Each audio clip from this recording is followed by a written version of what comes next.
everybody. Thank you for joining me today. So today's video is a part of the YouTube layout hop.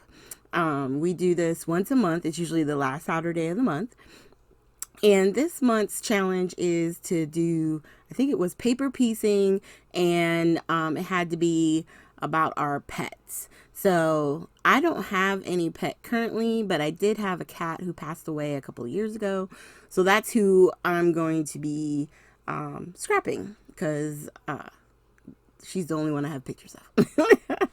So I'm just taking my basil marshmallow paper, and I'm coating it with clear gesso. Okay, this paper is probably one of the best ones for mixed media, and I'm sorry my camera is going all nutty buddy. I just was trying to get this on and not realizing that it was going a little wonkers. And so I'm going to let this dry and then come back.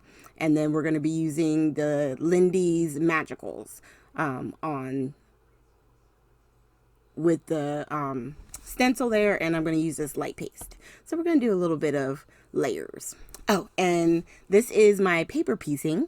I did this heart cut file, and I put different pattern paper from the, I think it's Sugar and Spice from Heidi Swap. Honey and Spice. I don't know why I always want to say sugar, Lord.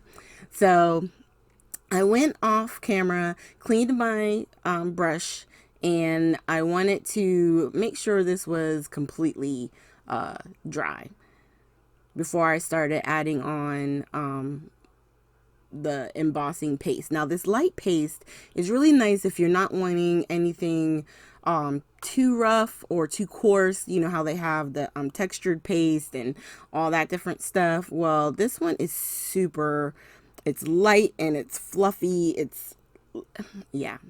If you haven't used it or have never had any, I totally suggest getting it because it is really nice to use, especially if you just want a little bit of dimension. And like I said, you don't need a whole lot of layered texture because it's not going to stick up a whole lot because it's the light paste. It's not very thick, I guess is the word I'm looking for. Okay, so I'm hitting a few spots, and I'm glad you can actually kind of see it even while it's white on white currently. But what I'm doing is trying to put the hearts all around, so that way when I put the die cut right in the center, from the tops and the sides and the bottoms, you'll be able to see the hearts peeking out. You know what I mean? Plus we're going to be doing, like I said, all that magical, having it really bring the hearts to life by putting that color and running it all around it and stuff. So that's going to help as well. Now, thankfully, the light paste does not take long to dry. Once you use any type of paste, whether it be, you know, the light paste that we're using, glitter paste, anything that you're using on your stencils like that, definitely go and wash it off immediately, okay? Which is what I did. So I started off with the peach, and some of the spots that just didn't get very wet, I'm using this brush to kind of just mix it up. I'm using also my Nuvo, I guess it's like the spoon to try and like spread it around. That one's the Ramblin' Rose. And it's interesting when this one mixes with the peach, you know, it kind of separated and had more of the pinky on the bottom and the peach up at the top. And I really liked it. But I realized I had probably put down a lot of water, more water than I really needed to. But I'm just using my heat tool to kind of move it around and dry it. And what I really like about this is that I can't think if it's the pink one. Hold on. Because of course I have it here. Ramblin' Rose. It doesn't say it's flat. This one I believe has shimmer, and so does the peach one that we used. There is one of the colors I have. It's pink Ladies Pink. That one is a flat color. I don't actually wind up using that one. I think for this I just used the peach, the Ramblin' Rose, and then a little bit of this yellow. It is the golden sleigh bells. And I did that just to put another layer of color in there. I didn't want it to get too muddy, but I just wanted, you'll see on the paper, there's a little bit of that yellow in there. And so that's what I was trying to create. And so in person, it looks a little bit more brown in looking at the video as I'm doing my voiceover, but in person, it really did have just little hints of that kind of goldish color. Yeah, I like how it turned out. So on this part, I was looking at the layout. So I'm still just tilting and heating with the heat tool because I have no patience. You can always let it just dry naturally, dab some of the liquid up with a paper towel, stuff like that. Do what you like, and it really will be okay. So I'm just showing you here, now that it's dry, it has all that shimmer.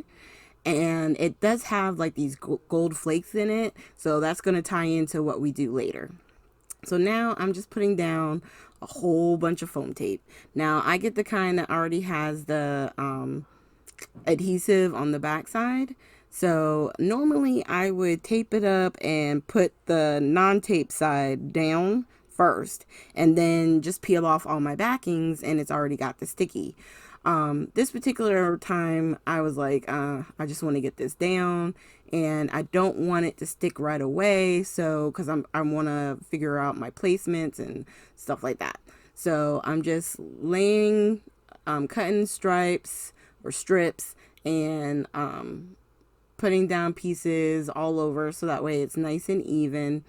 And then, on the top parts, like where the vellum pieces are, I wanted to cut and make sure I had foam right up against those edges as well, because I didn't want them to fall in or fall down, or it's hard to explain. Like I wanted to make sure it was nice and even all the way around. And just because it has a little bit of a curve doesn't mean that we can't get foam strips up in there. So that's what I did. So up here on the top edge, I just cut it really thin and then took the backing off and wrapped it around.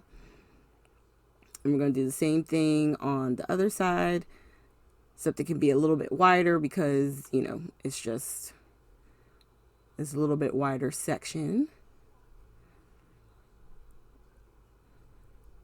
And then seriously just putting more foam down. And then I'm going to wind up turning it over. I forgot one spot there, and just add that in because I don't feel like putting it anywhere else. And I like how it's laying down. So now I'm going to go about putting, this is my Tombow tape runner. I just got it. I was able to get a few refills from Amazon.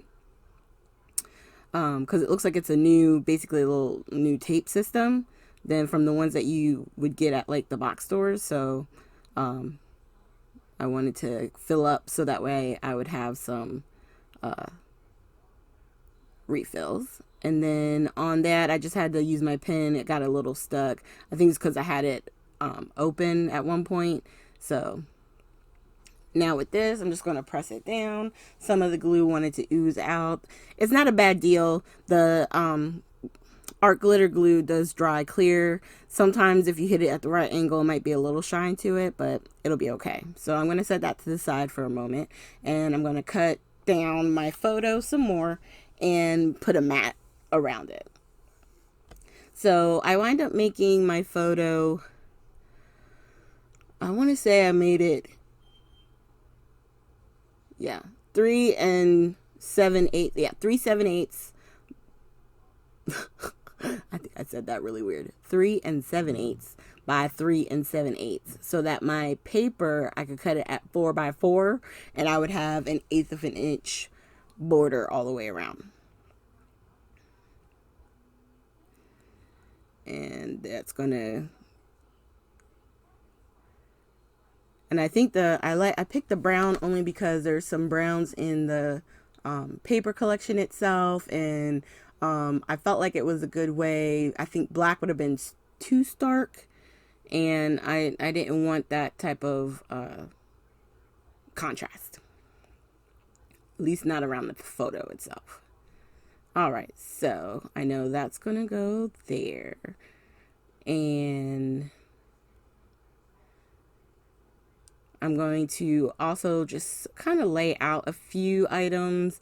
I have gotten these, I've gotten stuff from the Hip Kit Club, and so the benefit of that is that a lot of times the ephemera, the added pieces go with many collections because of the color palette.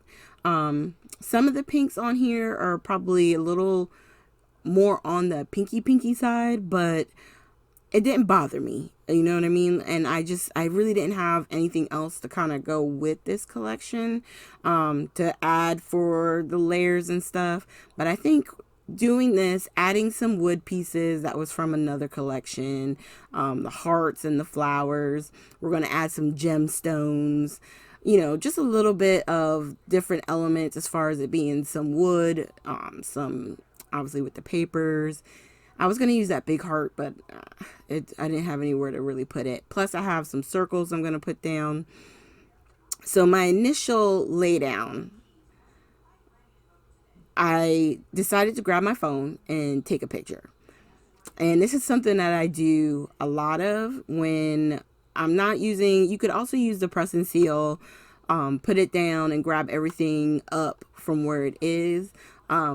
If you don't want to do that, or you don't have press and seal, then take the picture. And for the most part, I try not to lift anything up, kind of using the Missy Whidden method. I noticed that she does that a lot. Her stuff will stay down and she'll just lift up parts of it, put a little bit of glue and put it right back, so that way it stays in place.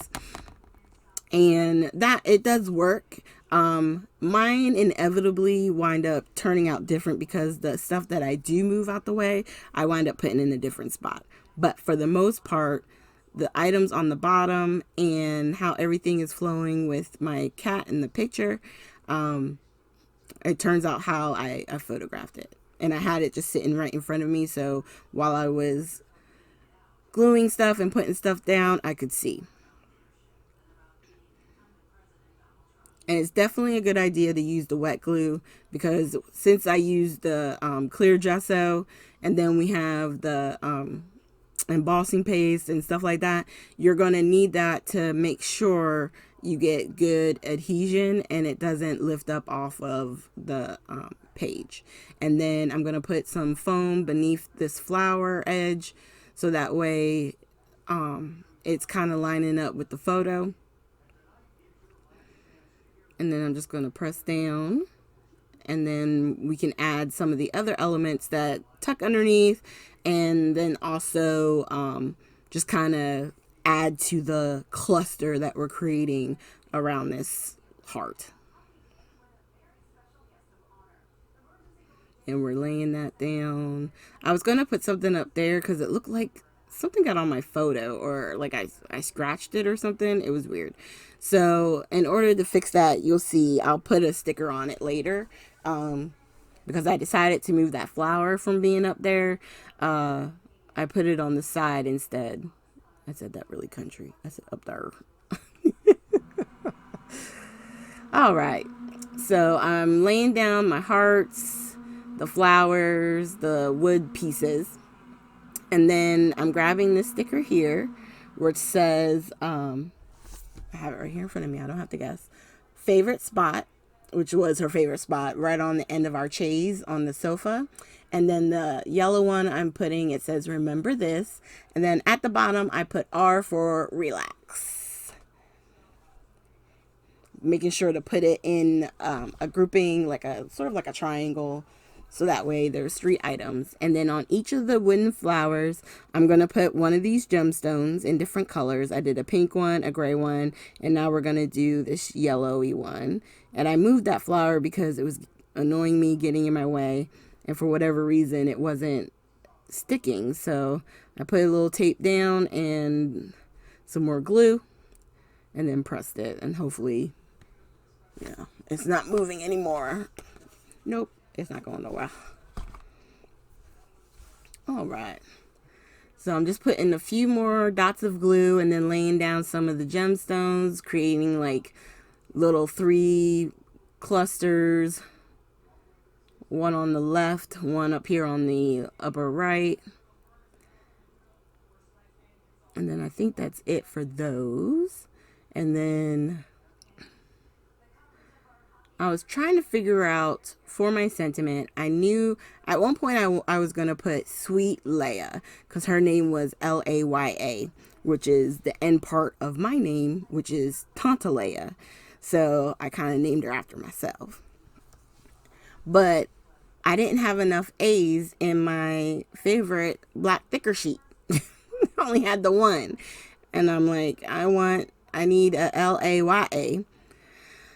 So we got to rethink.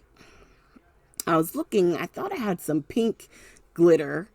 It was like a gold glitter. And I was thinking I would use those, but of course I couldn't find it. Why is it you can never find anything that you just had on your desk when you are in the middle of doing a video? If anybody else figures out that phenomenon, please let me know.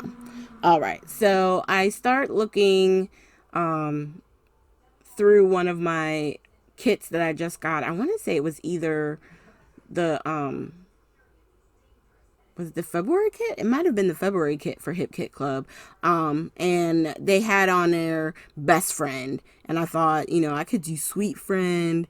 And the sweet really didn't go well. Like, I didn't like the way it looked with it. So I'm like, you know what? Let's save that. We'll put it back on its paper, the little plastic. It'll be all right.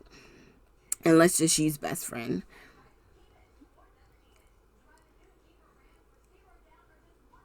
And that'll work.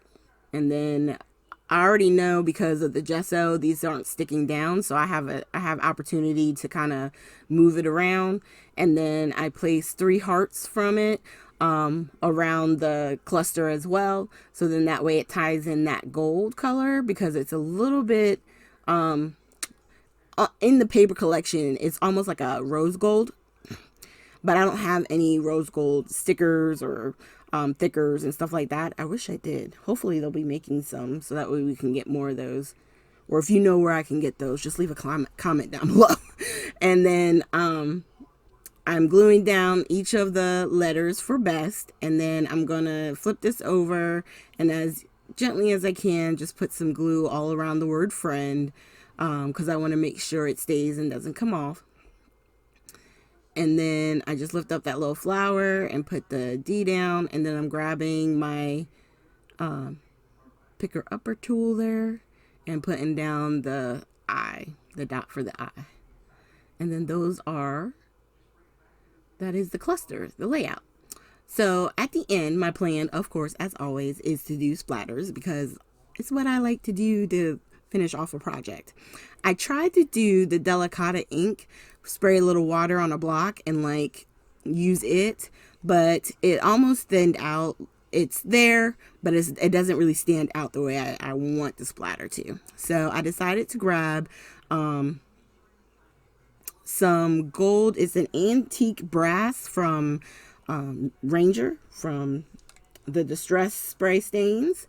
And then I did the black soot. And of course, in the end, I had to bring out some of that white picket fence because on some of the papers and stuff like that, like it just stands out. It just has a little bit of a wow factor for me. I love it.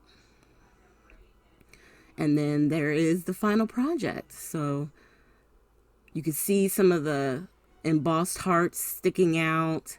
This gives the paper fun texture, and that mixed media behind it is just a great palette for our paper piece project. So thank you guys so much for joining us today. Make sure you hit the like, subscribe, and share button. And down in the more section, you'll have links to everybody else who's a part of the hop. Make sure you click along.